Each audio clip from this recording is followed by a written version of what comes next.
Hello, my name is Lucretia Anderson. I'm the manager of historical education for Maymont Foundation, and I welcome you to Maymont House, the home of James Henry Dooley and Sally Mae Dooley from 1893 to 1925. James Dooley was amongst the first in the millionaire class here in the U.S. following the Reconstruction era. He built his wealth with his railroad, real estate, and iron and steel holdings, and was part of a group of capitalists who at the time played a hand in the rebuilding of the South's post-Civil War economy. A Confederate veteran and the son of Irish immigrants, James was also a philanthropist and major art collector. Sally Mae Dooley came from a long line of prominent Virginian families.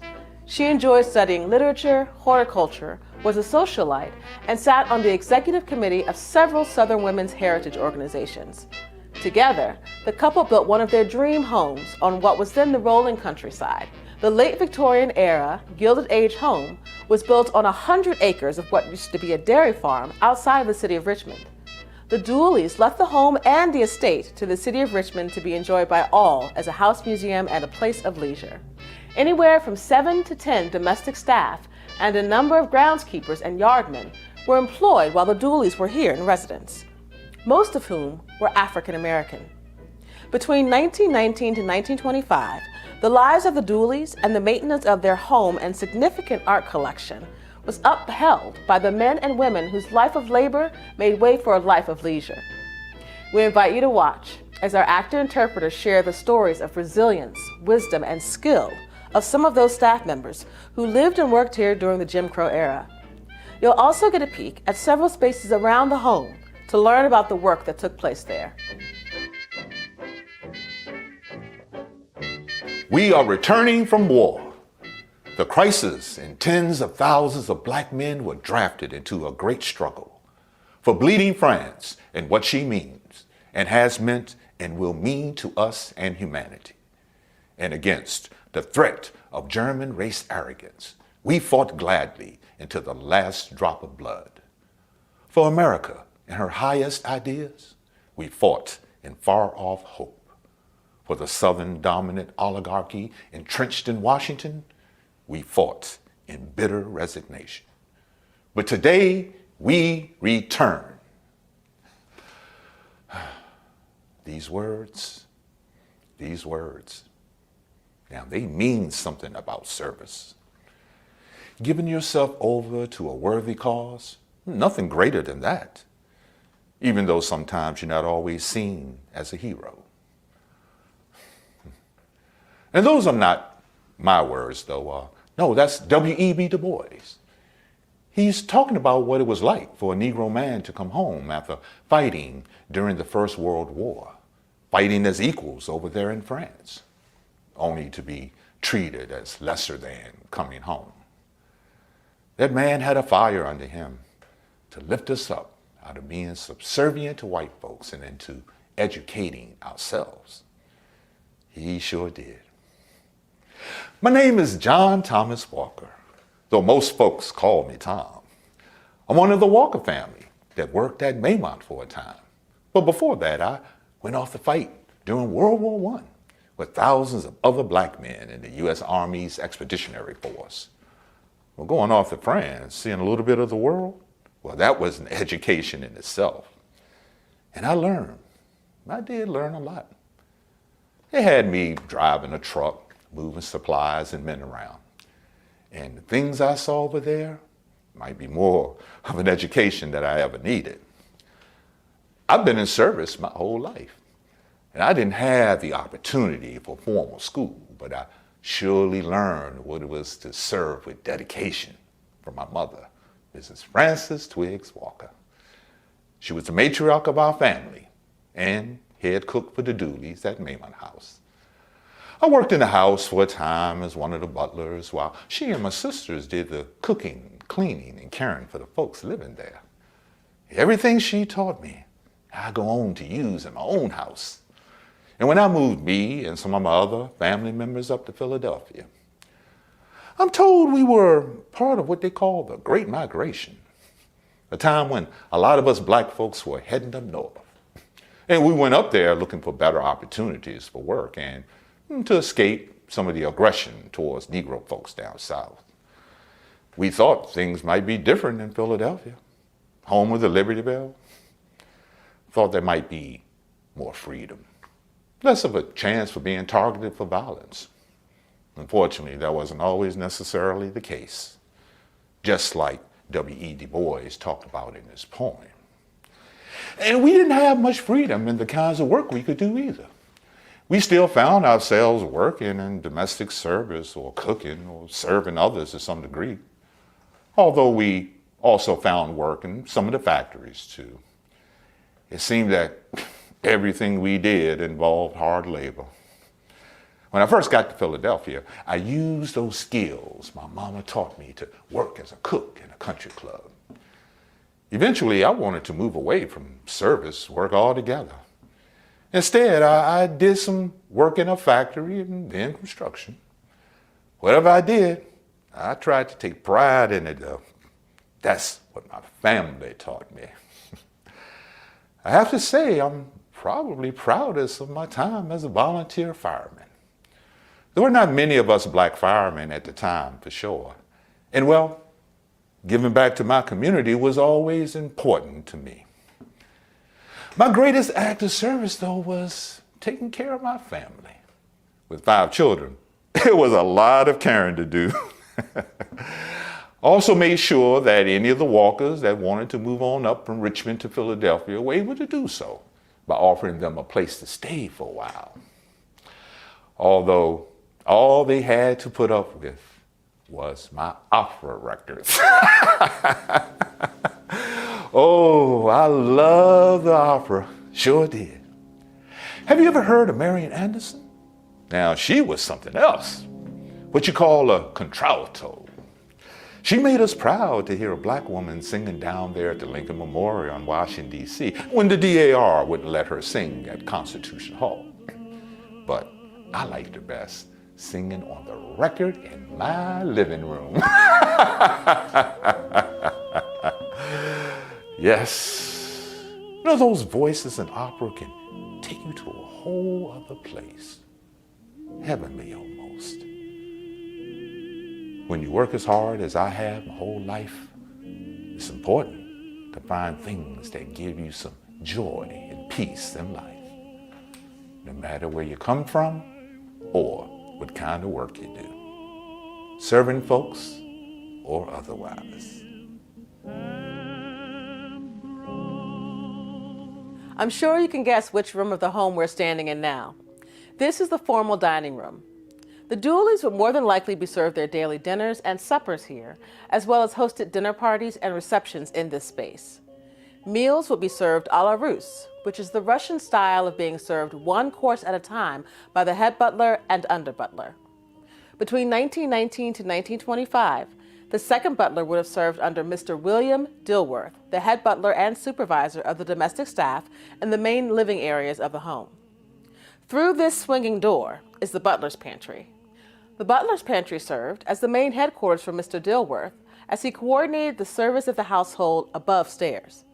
The domestic staff were expected to operate like a well-oiled and invisible machine, taking care of the daily needs of the Dooleys and their guests from behind the scenes. From the butler's pantry to the first floor living hall, you can see evidence of how the staff were to remain inconspicuous while in service. Service doors to the library, drawing rooms, and dining rooms, as well as a network of service stairs connecting the basement area to the top floor of the house, reinforced the contrast between the servant and the served. Housekeeper, cook, domestic. Those are my titles. We never did like the word servant. Just didn't sound right to us. Especially those of us who came up after slavery had ended and we were supposed to be able to live free. Not much we could do about it, though. That's mostly what we were called by the folks we worked for. It seemed like they needed to call us that, showed their status and authority over us. But my name is Emma S. Harrison. And I guess if I had the choice, I would call myself a domestic tradeswoman. I heard that once, and yes, I like the sound of that. You won't really see me in pictures or hear many stories told about me. If you were a guest of the Dooleys, you probably wouldn't even notice me at all. It was my job to be unnoticed, unseen, unless you want something. And as a live-in housekeeper, there seemed like there was always something wanted. I could be called to the carpet at any point in the day. I took my breaks when directed, got my sleep when I could, but always with one ear ready to hear that bell from the call box anytime, day or night. Then I'd get myself together and go to the library or the morning room or one of the missus' bedrooms and see what was needed. I worked at Maymont for the Dooleys for about 5 years. And though I happened to live there, that wasn't the case for everybody. Well, some of us lived in, especially the cook or the underbutler, meaning we stayed in one of the rooms in the basement or the housekeeper room up on the 3rd floor. But most of us lived out in homes with our families. But the work hours were so long, it was hard to catch up with family or go to church where we could get caught up with the rest of our folks. But we did what we could on our Thursday afternoons or every other Sunday off. Most everybody went to church on their Sundays off, either in Jackson Ward, which was my neighborhood, or near Maymont in Randolph. There we could get our spirits lifted and get together with community. It was our social time. But it was also where we could learn all the other things going on, like Miss Maggie Walker's trolley strike, or who was saving up money in which banks and such. You know, ways to build each other up. Because Lord knows, with Jim Crow, it seemed like everybody else was trying to tear us down. Oh, and the parties we would have sometimes after work. Now that was a good time. Ooh, blow off some steam, you know. Ooh, we dancing and laughing. You know. Sometimes we'd go on over to whoever was living over the garage on their employer's property and just enjoy ourselves. No, we was tired, but we went anyway. You know, so we could be together. It was important. Can't be doing this type of work feeling like you're alone all the time. It just won't last. You see, even if our employers treated us good, they weren't the same as friends and family. Do you understand? Oh, we all had our roles at the house and on the property. I took care of just about all the cleaning and laundering, made sure the fires was going in the fireplace and swept out the embers, kept the coal dust that kept coming in those big windows from that railroad down the hill. I made sure the flowers were freshened up and helped out with other things that needed to be done around the house on occasion. There was no end to the dusting and polishing, as all of Mr. and Mrs. Dooley's paintings and furniture and such came over from Europe. There was always so much to do.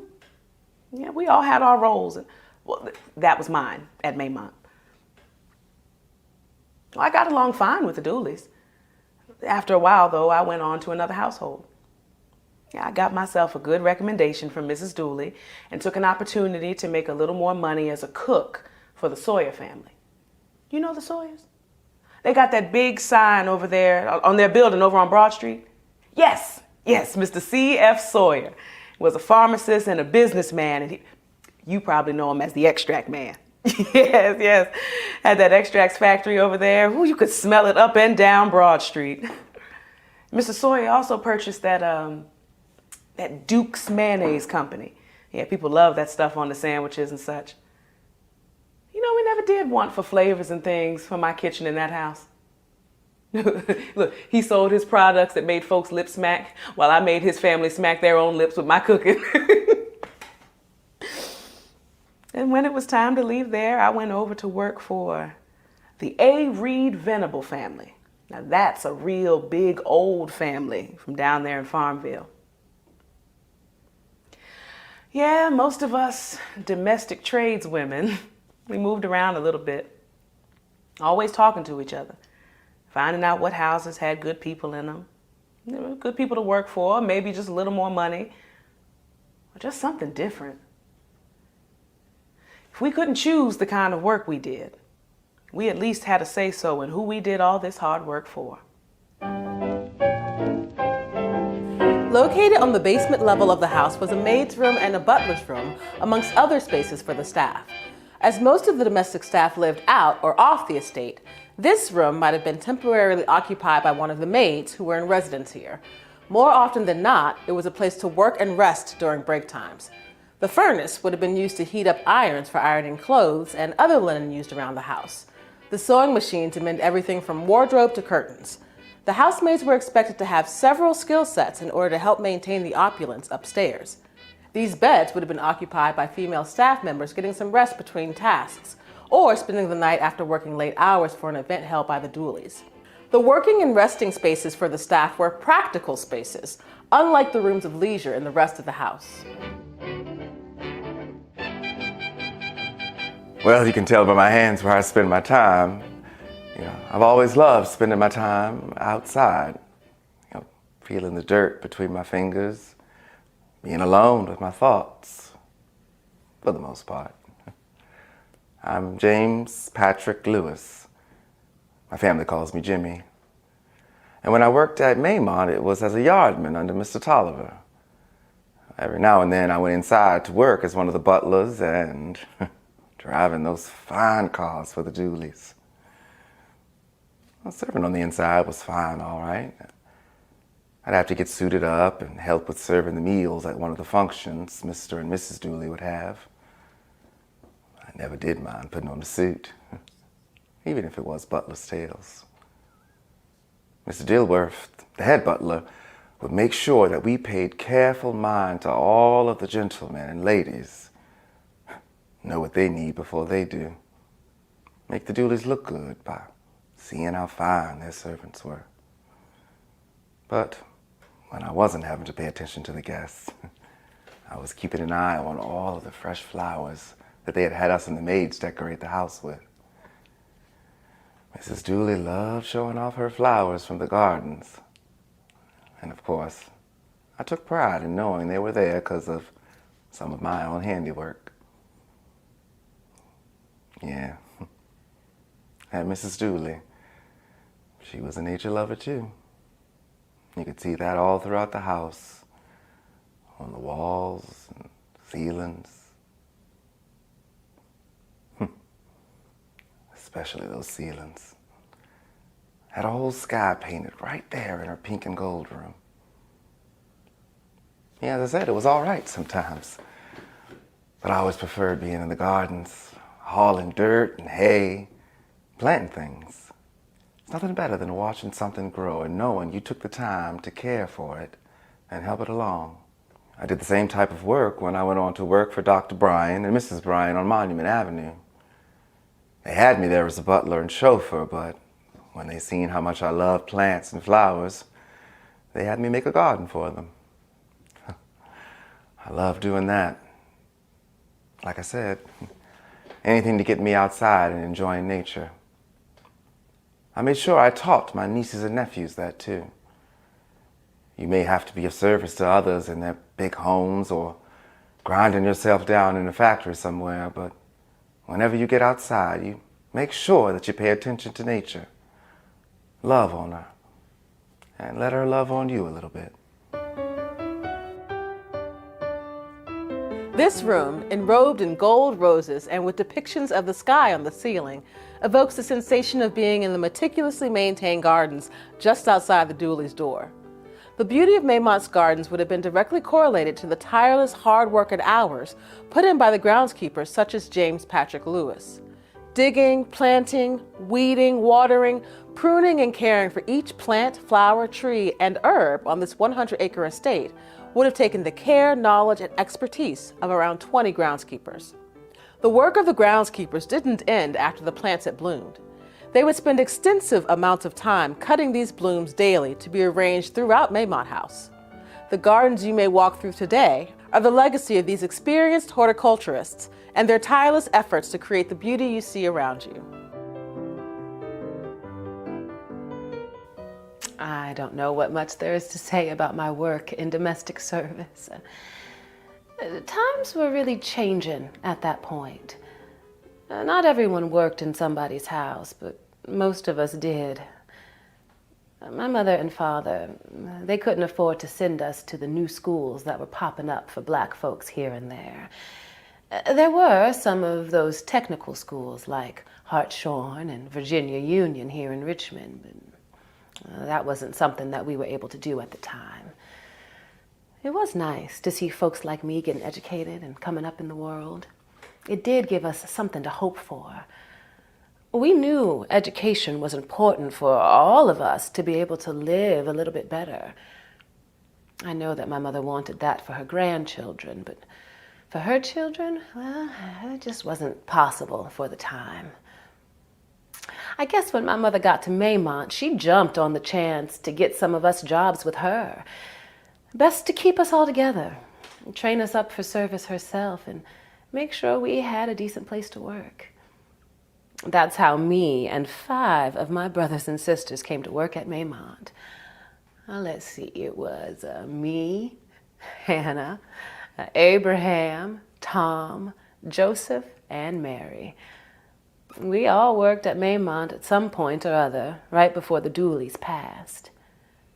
I was never one to complain, but that work was in no way easy. There was some good times too, though, you know. Mostly because we were together. My name is Frances Walker. But don't mix me up with my mama. That was Frances Twiggs Walker, the head cook. We called her Mother Mary. I came in to start working with her as an assistant kitchen maid when I was about 15 years old. I learned everything I know about being dedicated to my cooking and the families we served from my mama. We worked day and night.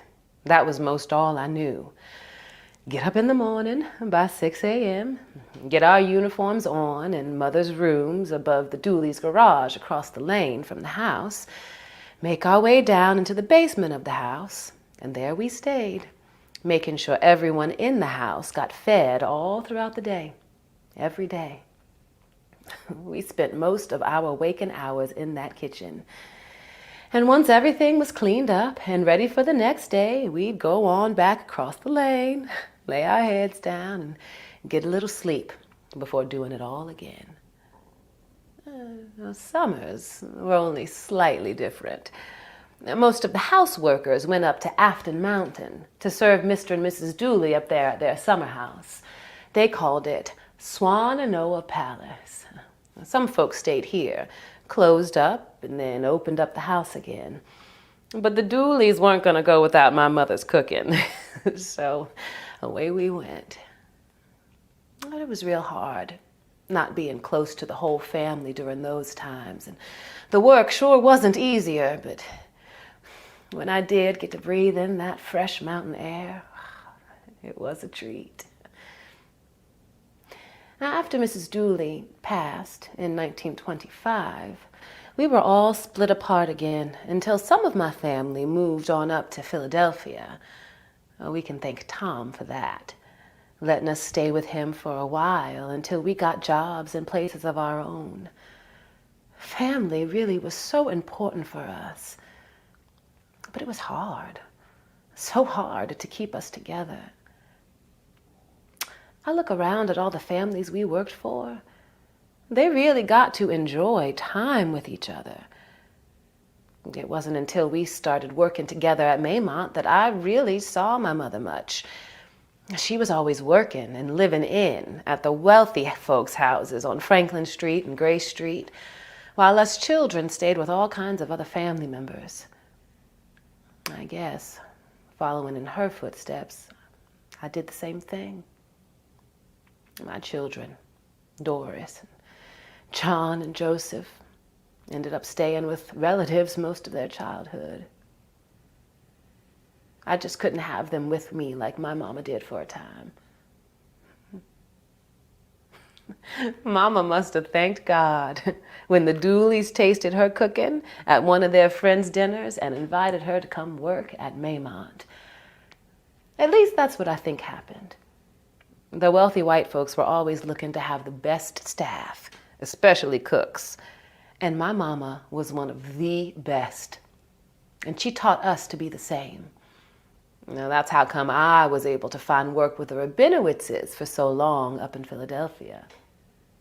I suppose so.